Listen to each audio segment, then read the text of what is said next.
आप सभी को मेरा नमस्कार। आज की कहानी का नाम है मिट्टी। इस कहानी के माध्यम से लेखिका ने प्रत्येक नागरिक से यह अनुरोध किया है कि वे देश के प्रति अपनी जिम्मेदारी को बखूबी निभाने की कोशिश करें।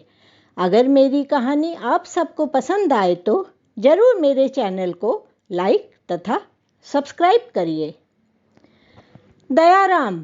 दयाराम भोर होते ही अपना हल लेकर अपने खेत की ओर चल पड़ा। खेत पर पहुंचकर वह हल जोतने लगा।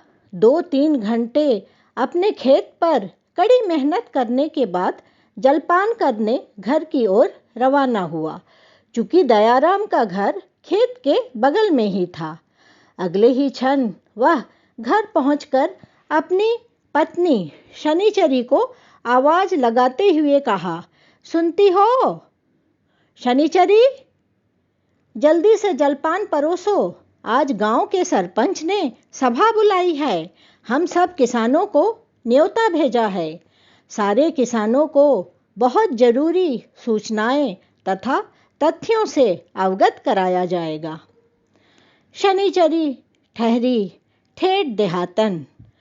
घूंघट को सिर पर टानते हुए वह अवाक होकर अपने पति दयाराम की ओर देखकर उसने कहा, वो क्या है? दयाराम की शिक्षा 5वीं क्लास तक थी और शनिचरी ने तो कभी विद्यालय देखा ही नहीं था। अब रोटी का टुकड़ा मुंह में डालकर दयाराम अपनी पत्नी से कह रहा था, अरे तुम्हें पता है, गांव में सब कह रहे हैं जलवायु बदल रही है, मौसम बदल रहा है, सारी दुनिया में बदलाव आ रहा है, पेड़ कट रहे हैं, इमारतें बन रही हैं, शहर पे शहर बढ़ रहे हैं, लोग नौकरी की तलाश में गांव छोड़कर शहर जा रहे हैं। धीरे धीरे हमारी पृथ्वी गर्म होती जा रही है। पेड़ों के कटने से मिट्टी की सतह ढीली पड़ती जा रही है और इसीलिए बरसात में पानी के प्रबल प्रवाह से मिट्टी कट कट कर नदियों में समाती जा रही है। शनिचरी आंखें फाड़कर अपने पति दयाराम की बातें सुन रही थी। दयाराम बड़े जोश में आकर आगे कह रहा था, आज पूरे गांव में सिर्फ एक ही चर्चा है। सब कह रहे हैं पूरी दुनिया के बड़े बड़े ज्ञानी ताकतवर लोग इस पर काम कर रहे हैं। पूरी दुनिया के बड़े बड़े ज्ञानी गुणी ताकतवर लोग इस पर काम कर रहे हैं। पूरे विश्व में एक क्रांति आई है, मिट्टी बचाओ अभियान।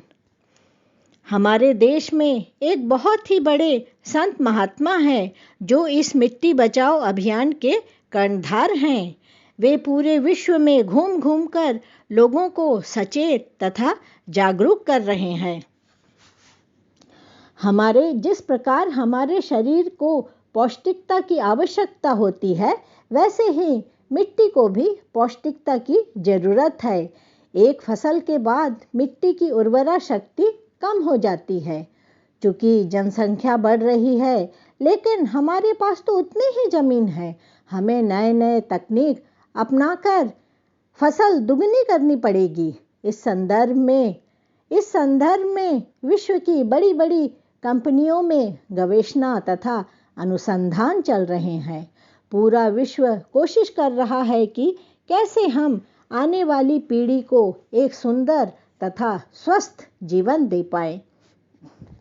प्रत्येक इंसान से यह अनुरोध किया जा रहा है कि अधिक से अधिक पेड़ लगाएं।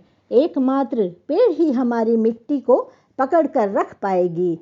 यह मिट्टी ही हमारी जीविका है, यह मिट्टी ही हमारी रोजी रोटी है, यह मिट्टी ही हमारे घर की लक्ष्मी है और यही हमारी धरती माता है।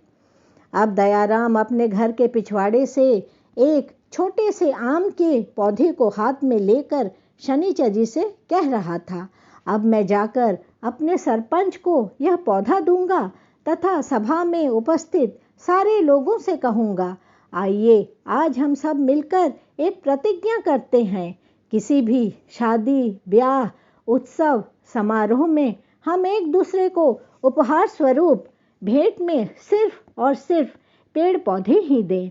आइए हम सब मिलकर इस मिट्टी बचाओ अभियान का हिस्सा बनकर इसके तहत कार्य करें। अपने अगल बगल पेड़ पौधे लगाएं, जिससे हम अपने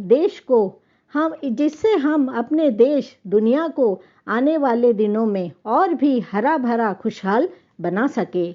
और यही हमारी श्रद्धांजलि होगी उस संत महात्मा के प्रति जिन्होंने अपना सारा जीवन जन कल्याण के कार्य में लगा दिया।